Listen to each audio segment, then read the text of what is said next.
I want to tell you about Donna. Donna is 49 years old. She has been in the same church for 22 years. If you ask people in her congregation what stands out about her, they will tell you the same thing almost immediately. She is generous. She gives to special offerings, she gives to missions, she gives to benevolence needs, she gives when there is a family in crisis, she gives when there is a building fund, she gives when there is a ministry trip, she gives when a friend is short, she gives when somebody says there is a need, and she does not give bitterly, she gives with real joy. That is what makes this difficult to say. Donna has $4,200 in savings, no retirement account, and $19,000 in consumer debt. She is 49 years old, has worked faithfully for decades, and has reached this point in life with almost no financial margin under her. When I asked whether she had ever considered reducing her giving for a season so she could eliminate the debt, build savings, and start retirement, she answered immediately. I can't outgive God. That sentence sounds like faith. And in one sense it is. Donna is not wrong about God's faithfulness. She is not wrong about the joy of generosity. She is not wrong that open-handed living matters.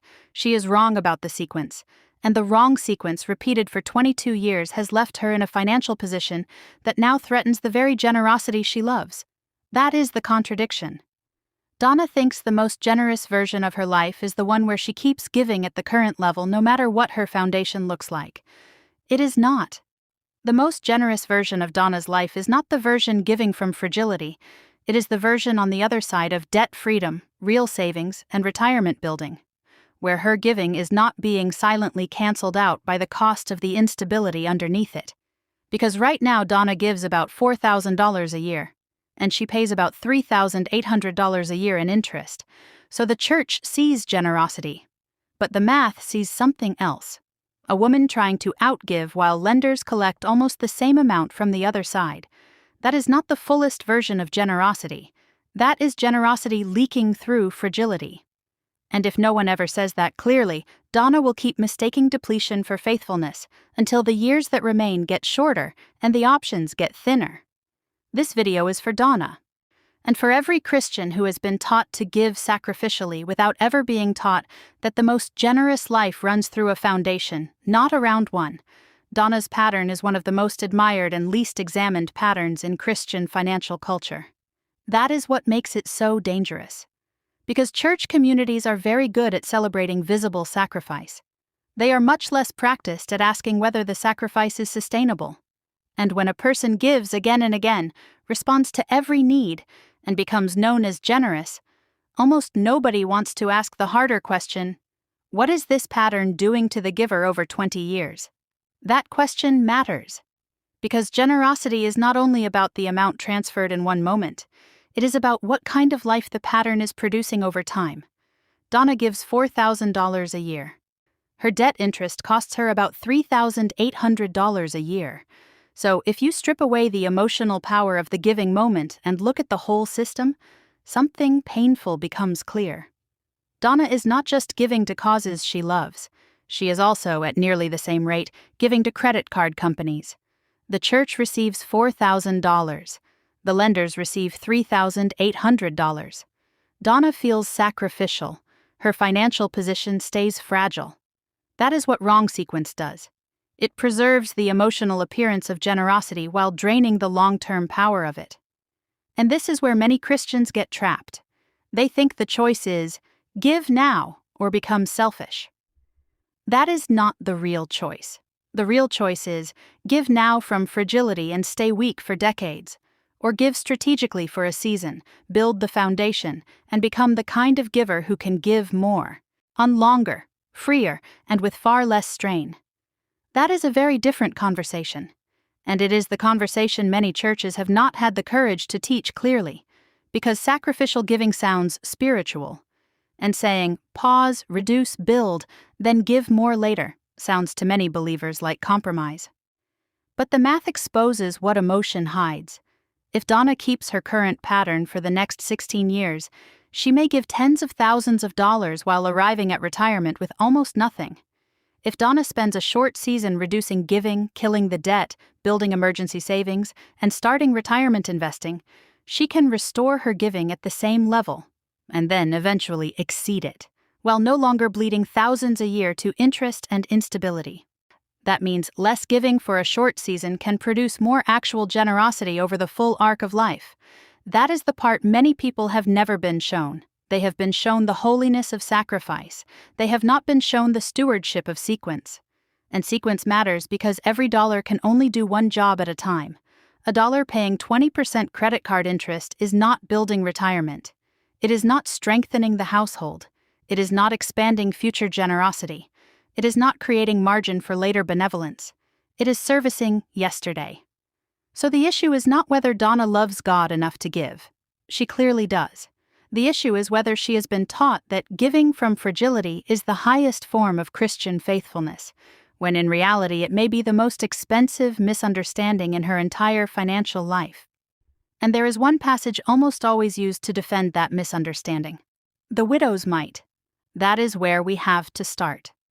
Because if that passage is read badly, Donna's whole pattern feels biblical. If it is read carefully, the entire frame changes. In this video, I am going to do 4 things. First, address the widow's mite directly, because it is the passage most likely to make Donna's pattern feel holy and untouchable. Second, show you what 2 Corinthians 8 actually says about giving from fragility, because Paul is far more specific than most churches have been willing to preach. Third, show you what financially stable Donna actually looks like, because the future version of her life is more generous than the current one. And fourth, give you the exact sequence that produces the most generous giving life over the long run. Because the goal is not less generosity. The goal is maximum generosity over the complete arc of your life. And the path to that kind of generosity is not endless fragility. It is foundation first, then overflow. The widow's mite is the passage that keeps many Christians from ever questioning a fragile giving pattern. Because it seems to say something very simple. The widow gave everything.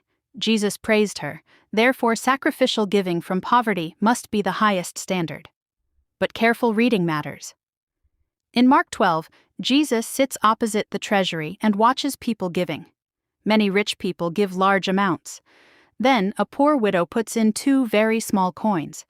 And Jesus says, "Truly I tell you, this poor widow has put more into the treasury than all the others. They all gave out of their wealth, but she, out of her poverty, put in everything, all she had to live on." Now slow down.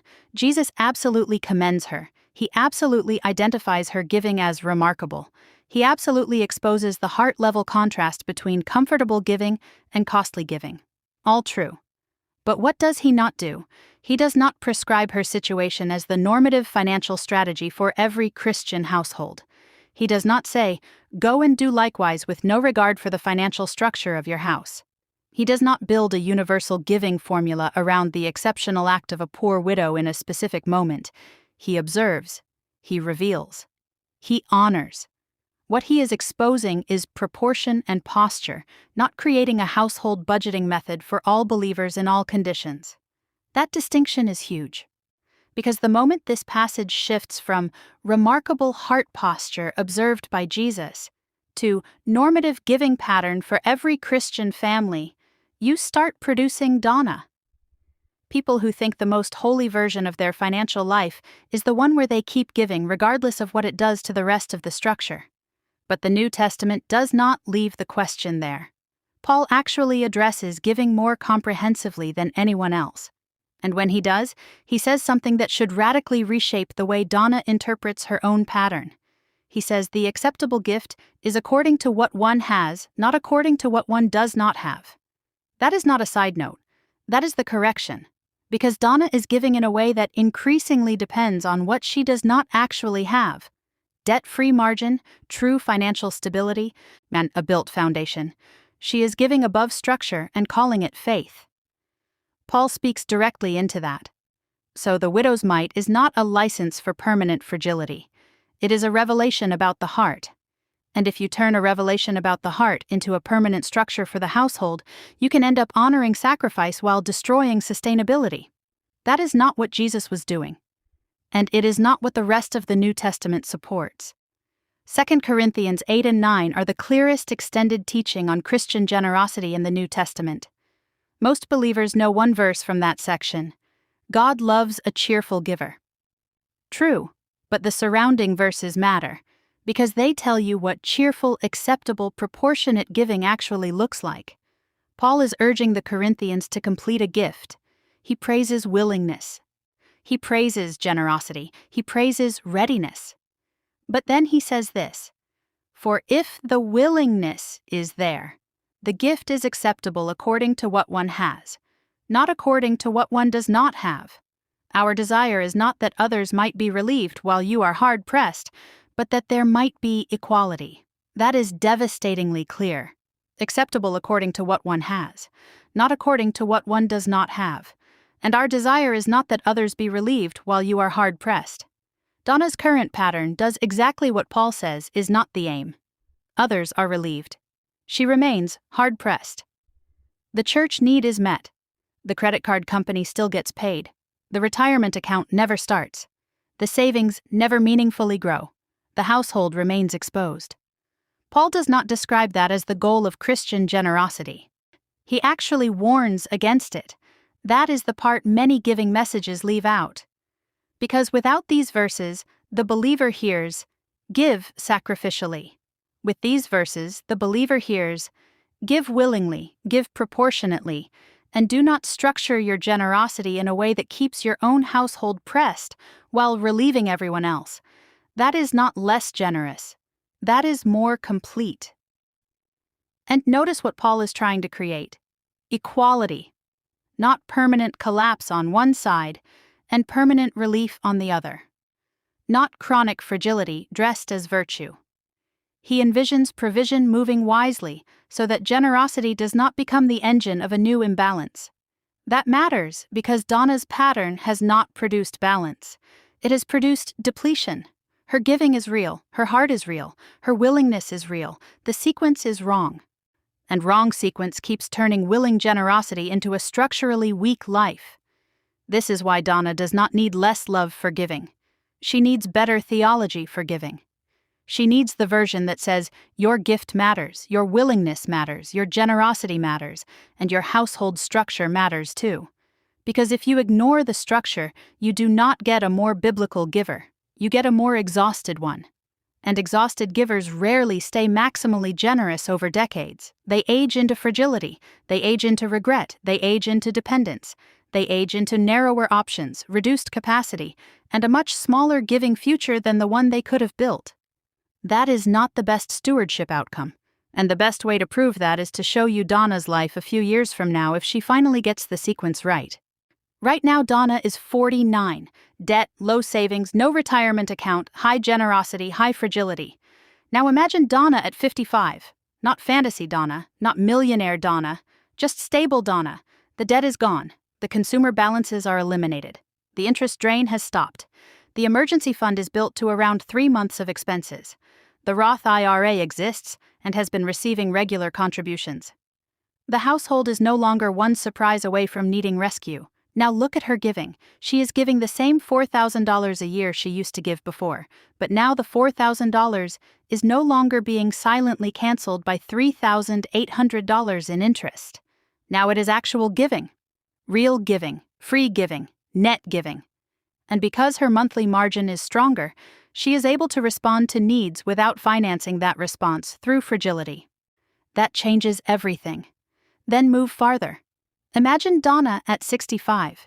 She is not rich, but she is not exposed in the same way either. Her retirement is not massive, but it exists. Her savings are real. Her debt is gone. Her monthly life is more stable. Her giving is not competing with panic. That Donna can give more over time than current Donna ever could. Because current Donna is giving hard now, but building almost nothing underneath it. Stable Donna gives from a platform, and platforms carry weight longer than desperation does. That is the part many Christians miss. They compare a short-term reduced giving season with a current emotionally powerful giving habit and conclude the reduced season must be spiritually worse. But they are comparing the wrong things. You do not compare this year's reduced giving to this year's emotional satisfaction. You compare two complete life arcs. Arc 1, Donna keeps the current pattern, gives sacrificially, stays fragile, pays thousands in interest, arrives at retirement with almost no structure. Arc 2, Donna reduces giving for a short season, kills debt, builds savings, starts retirement, restores full giving, increases future capacity, arrives later as a freer, stronger giver. Arc 2 is more generous over the long run. That is the truth. Not because God became less worthy during the building season, because foundation multiplies freedom, and freedom multiplies generosity. This is exactly why saying, build first, is not anti-giving. It is pro-lifetime giving.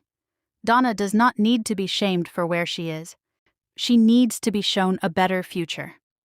One where the generous heart she already has finally gets the financial structure it deserves, and that structure comes from sequence. So let's make the sequence painfully practical. Here is the sequence. Not forever. For a season, because each stage prepares the next. Stage 1, reduce to a sustainable giving level while eliminating consumer debt. Not stop giving. Reduce. Enough to preserve the habit, the joy, and the connection to generosity, but low enough to create real room for debt attack. For Donna, that might mean reducing from around $4,000 per year to something like $1,500 per year for a season. That is not abandoning generosity. That is rescuing it from the wrong order. Then, every available dollar above minimum payments attacks the highest interest debt. Not casually, not vaguely, aggressively. This stage is not glamorous.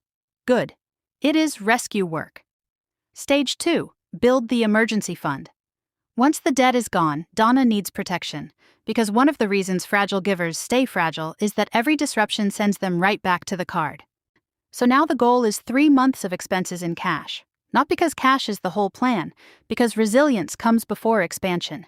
This stage makes future generosity more stable because the next emergency no longer wipes out the month. Stage 3, restore full giving and begin retirement simultaneously. This is where many people think the story gets less spiritual. It gets more strategic. Donna restores her giving. At the same time, she starts the retirement contribution. Why both? Because now the household is finally strong enough to support both. This is the whole point of the building season, not to become a hoarder, not to stay in permanent reduction mode, to get back to generous giving from a position that is no longer sabotaging itself. Stage 4, increase generosity as the foundation strengthens. This is the future most people never imagine because they only think in the next month.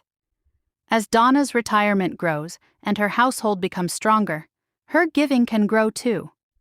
Now generosity is not fighting debt interest. It is flowing from actual margin.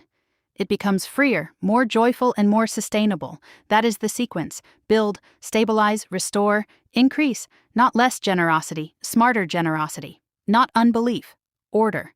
And that order is what produces the widest, strongest, longest giving life. If you are giving while carrying consumer debt, do this first. Calculate your actual net generosity. How much did you give in the last year? How much did you pay in consumer interest in the last year? Put both numbers on paper. See the truth. Then choose the temporary sustainable giving percentage that preserves generosity while freeing real debt payoff margin. If you are out of consumer debt but have no emergency fund, this is your assignment. Build the buffer first. Not because generosity does not matter, because fragility keeps stealing from the generous life you are trying to sustain. If your foundation is already in place, ask the next question. Has my giving grown as my strength has grown? Because the whole point of building is not to stop at stability. It is to become the kind of giver who can do more without destroying the household in the process. Donna is not wrong to love giving. She is not wrong to believe God is faithful. She is not wrong to want her life to stay open-handed. She is wrong about the sequence, and wrong sequence has cost her years. Not because generosity failed, because generosity without foundation became fragility. The gift is acceptable according to what one has, not according to what one does not have. Paul wrote that to protect generosity, not to limit it. Because God does not need his people drained in order to call them faithful. He wants them generous and durable. Donna's best giving life is not behind her. It is ahead of her. But it is on the other side of debt elimination, emergency savings, and retirement building. That is not compromise. That is stewardship. If this video described you or someone you love, do not interpret it as an attack on generosity. Interpret it as permission to become a stronger giver over the full course of your life. And drop a comment telling me this: have you ever confused sacrificial giving with sustainable generosity? Because the most generous version of your life is not the one that collapses under the weight of its own love. It is the one built strongly enough to keep giving with joy for a very long time.